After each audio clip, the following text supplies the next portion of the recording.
সাপে ব্যাং খেতে গিয়ে সাপই মরে গেছে। ব্যাং তো আছে,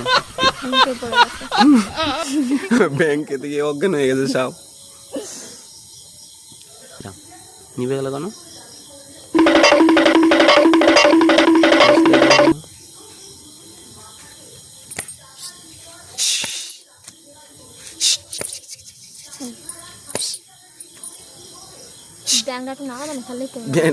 লাঠি নিয়ে আসো তো, সাপে আঘাত করবো না, নাহলে সাপও মরবে ব্যাঙও মরবে।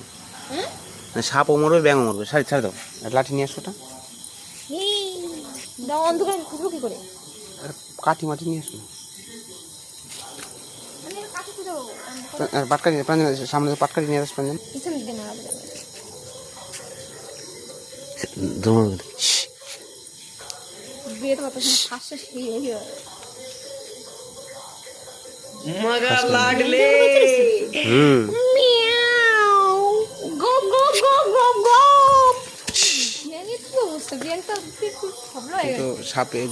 সাপের আহার নষ্ট করলাম, এতে পাপ হয় না? পাপ বলতে কি, এই এত বড় ব্যাঙ খাইতে পারবো সাপে?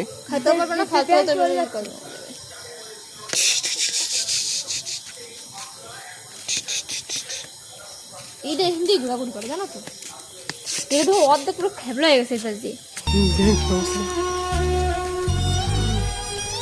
ব্যাঙের অবস্থা কিন্তু এত বড় ব্যাঙ খেতে পারতো না সাপ। নারী বুড়ি বেরিয়ে গেছে। এত বড় ব্যাঙ খেতে পারতো না। ওইটা সাপ চলে গেছে। এটা মরে যাবে দেখবা। না, ব্যাঙ মরতো না, ব্যাঙের বিশাল ওই দিয়ে ঠাকুর